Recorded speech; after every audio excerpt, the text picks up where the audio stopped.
sequer passar por uma investigação. porque- A que ponto nós chegamos numa andada tão ruim assim que não possa piorar um pouco mais? E o Francis trouxe aqui esse caso da deputada Flor de Lis, né? Sim. É um negócio, um absurdo completo. Pois não, Raniele, vamos... Você quer complementar sobre, Raniele?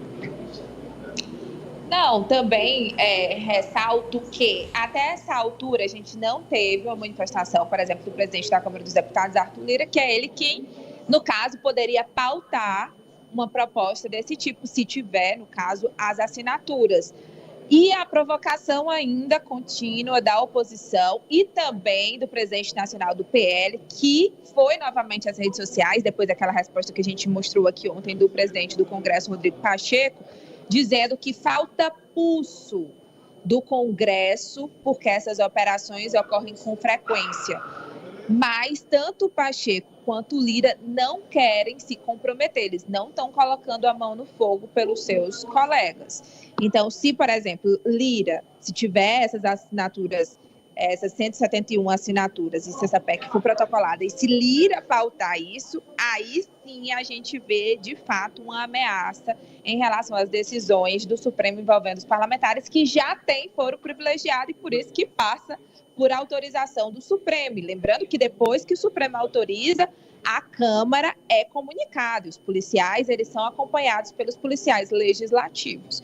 Então, a gente já vê essa blindagem, também acrescento, além do caso Flor de Lis, do ex-deputado federal Daniel Silveira, que também teve várias brigas no Congresso para ver se levava ou não, para ver se as decisões do Supremo cabiam ou não ao deputado federal. Então, esse corporativismo já existe, o foro privilegiado já existe, e essa PEC pode, de fato, agravar a situação da impunidade quando se diz foro privilegiado no Brasil. Manchete da Raniele, que é outro tema bem polêmico, tratando do uso de câmeras pelos policiais em operação. Apesar de todos os estudos demonstrarem a eficácia desse uso, há os recalcitrantes. Ari.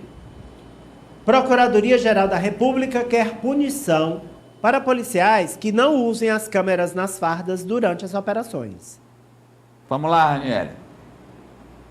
Procuradoria-Geral da República, Amadeu, se manifestou oficialmente após consulta para essa implementação das câmeras corporais em policiais militares. Isso por causa daquela polêmica, inclusive pronunciamento do Ministério da Justiça dizendo que iria implementar oficialmente as diretrizes desse uso até fevereiro, ou seja, até o próximo mês.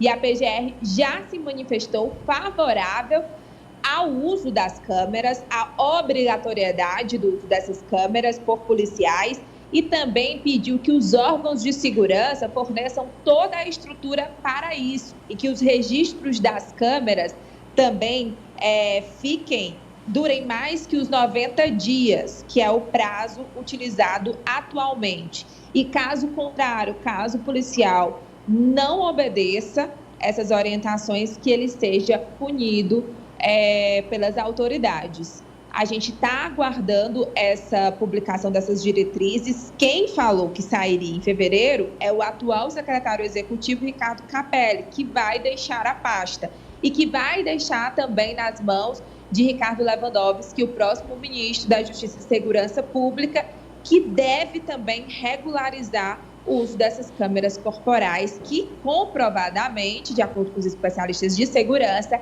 tem reduzido o número ali de mortes envolvendo operações policiais. Lembrando, Raniele, que em São Paulo, Tarcísio Gomes de Freitas assumiu, desobrigou o uso dessas câmeras. Raniele, vamos lá. A polêmica é que hoje não há uma regulamentação. Cada estado define com seus comandos como vai atuar. São Paulo, por exemplo, quem implantou o uso das câmeras foi o governador João Dória. Olha o Dória acertando mais um aí, ó. Dória acertou na vacina e Dória acertou também nas câmeras de segurança. Mas o Tarcísio, como apoiado por um grupo muito ligado às polícias, os bolsonaristas, ele está relutante em acatar ou não acatar, ele está na dúvida. E há outros estados que também não fazem, como Santa Catarina. Todos os levantamentos, e aí a prática do uso dessas câmeras mostram, diminui a morte de bandidos, depois que você utiliza a câmera, diminui a morte dos bandidos, diminui a morte dos policiais e diminui a morte de inocentes, as vítimas civis nesses embates da polícia em ações contra o crime. Mas mesmo assim, há relutância. Eu queria entender, Ananias. Amadeu, não pode ser uma questão ideológica, não pode ser uma questão simplesmente ideológica, tem que ser uma questão prática. E a prática, o dia a dia, mostra exatamente isso que você destacou. Então, quem pode ser contra uma medida que preserva vidas? Quem pode ser contra uma medida que evita a morte dos próprios policiais, dos civis que estão nas ruas? Então, de fato, não pode uma questão de um grupo político ou de uma corrente política ser superior aos dados, ao que mostra, de fato, a realidade. Então, é preciso que essa aplicação seja regulamentada e vindo de nível nacional, inclusive para que os estados acompanhem. Agora, é preciso saber também se é constitucional. Não sei se os governadores podem questionar o Supremo sobre isso aí, né? Sobre essa obrigatoriedade, porque vai ser Ranieri, até importante a gente definir isso, vai ser uma diretriz, e sendo diretriz, torna obrigatório, porque as corporações policiais, elas são autônomas nos estados e se reportam aos governadores, né? Pois é um decreto do Ministério da Justiça que deveria ser obedecido pelas corporações de todo o país. E aí, cada estado, claro, poderia questionar no Supremo Tribunal Federal a validação ou não dessas normas que deveriam ser seguidas amplamente. É por isso, inclusive, Amadeu, que o ministro da Justiça e Segurança Pública, Flávio Dino, ele já protocolou, na verdade, ele enviou aqui para o Planalto um projeto de lei que tem como objetivo criar um Conselho Nacional das Polícias, para que essas normas sejam uniformizadas, vamos dizer assim, em todo o país e que o diálogo seja mais fácil. Tanto que Dino volta ao Senado, ele vai assumir uns dias no Senado, principalmente para protocolar também projetos de lei nesse sentido e para fazer um balanço das ações frente à pasta. E também seria um passo favorável para isso, mas sim, claro, os governadores, as forças, né, em cada estado, elas poderiam questionar isso ao STF. Mas com essa decisão da PGR, já é um indicativo favorável, Ariel, uma nacionalização do uso. E a Rani cita esse conselho, mas hoje já existe o Conselho Nacional de Política Criminal e Penitenciária, que é um órgão colegiado, que reúne representantes do Ministério da Justiça, mas também especialistas, professores universitários, representantes da sociedade civil. E o Conselho já divulgou documento técnico dizendo que sim, que as bodycams, elas representam um avanço na execução, no cumprimento de mandados de prisão, de busca e apreensão, de prisões em flagrantes. Por quê? Porque essa tecnologia nova, ela dá mais transparência às ações. E como o próprio Amadeu mencionou, ela é um salvaguarda para o policial quando ele for acusado de exceder o exercício da sua atribuição. Essas imagens, elas ficam armazenadas ali por pelo menos 3 meses, e aí ele diz, não, vamos verificar as imagens, eu não fui truculento, eu não excedi o exercício da minha atividade. Eu não fiz uso de força excessiva nem nada. Está aqui, a imagem está provando. E também uma salvaguarda para a sociedade nos casos em que há o excesso, porque a imagem vai mostrar se o policial extrapolou ou não. Ou seja, é tornar mais transparente a atividade policial. Rapidamente, Franci.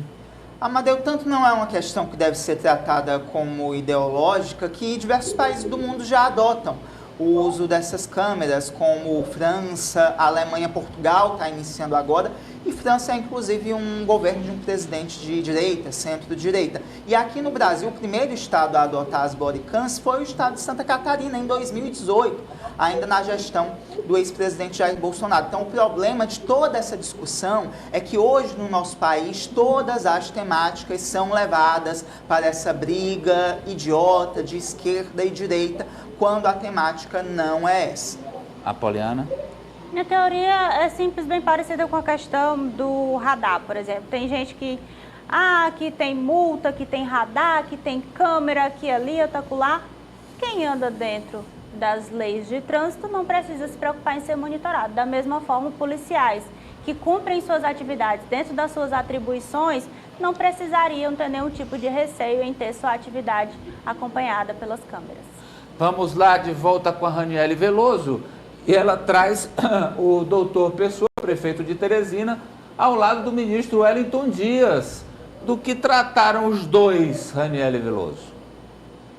Teve essa audiência pública ontem, já no fim da agenda do prefeito aqui em Brasília, mas ele conseguiu esse espaço.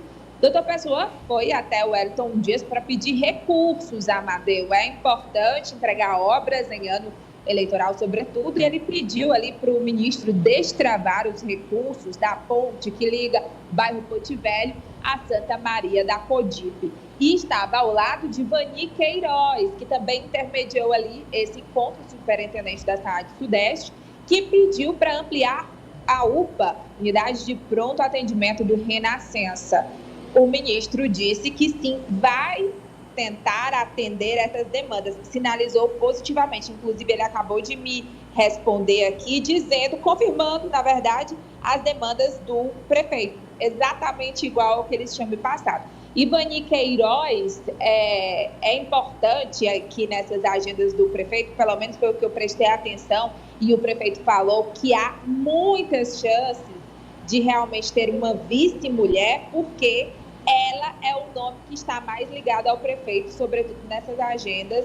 E na outra agenda, antes de eu viajar, inclusive, antes de deixar aqui Brasília, eu percebi que Vani Queiroz estava ali sempre ao lado do prefeito, doutor Pessoa, e é, de fato, o nome cotado para ser vice nessa candidatura à reeleição. Então aí, Vani Queiroz, que é a da SDU Sudeste.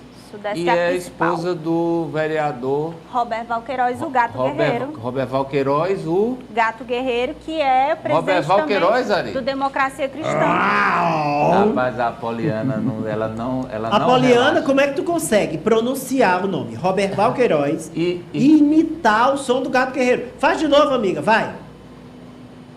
Diz, Robert Valqueiroz. Vai. Robert Valqueiroz. Não, foi na sequência, ela faz na sequência, ele não é ao mesmo tempo. É verdade. É verdade. Então vamos aguardar o encaminhamento, o Robert Valqueiroz, que é do DC, não é isso? Isso. Democracia Tanto é que Cristã. Existe essa perspectiva do prefeito se filiar ao Avante. Para ter um vice do DC. Vice do DC para não ser chapa pura, né? Para não ser chapa pura, é isso. Ô Raniele Veloso, e vamos fechar com a educação aí. O presidente Lula com o ministro Camilo Santana, preocupados com o baixo nível da educação brasileira, querem avançar. Exatamente, Amadeu. Agora há pouco, aqui em solenidade no Palácio Planalto, solenidade restrita, inclusive nem todos os jornalistas puderam ter acesso, e as perguntas eram apenas no setor de educação. Mas, enfim, o programa foi lançado, a gente já tinha visto a sanção dessa lei pelo presidente Lula, e agora eles regulamentaram essa poupança para alunos de baixa renda, que pode chegar aí a R$10 mil, dependendo do desempenho do aluno, se concluir de fato o ensino médio. A previsão é que, pela matrícula, o aluno ali já recebe R$200. Se tiver ali a frequência escolar, né, cumprida, aí eles conseguirem concluir o ensino médio, por exemplo, no fim do primeiro ano, ele já garante ali R$1.000 e mais 9 parcelas de R$200. E no final do ensino médio, ali eles também vão conseguir um bônus, inclusive quem fizer o Enem, garantindo mais R$200. Então, no fim do ensino médio, R$3 mil. Durante cada ano do ensino médio, 9 parcelas de R$200 e R$200 em cada matrícula, e também pelo Enem. É conhecido agora popularmente esse programa como o programa Pé de Meia, como apresentou o próprio ministro da Educação, Camilo Santana, que trouxe dados, Amadeu, alarmantes, falando que no último levantamento, 480 mil estudantes não concluíram o ensino médio. Isso significa uma evasão de 7,5%. É alta, até porque o Brasil teve um baixo desempenho na última avaliação do PISA, dizendo que, de acordo com o ministro, 73% dos alunos ficaram abaixo do nível adequado para matemática e 50% abaixo do nível adequado para leitura. E de 25 a 64 anos, os brasileiros que foram entrevistados, a cada 5, 2 não concluíram o ensino médio. E o presidente Lula cobrou e reforçou essas medidas da educação. Vamos escutar um trecho da fala dele.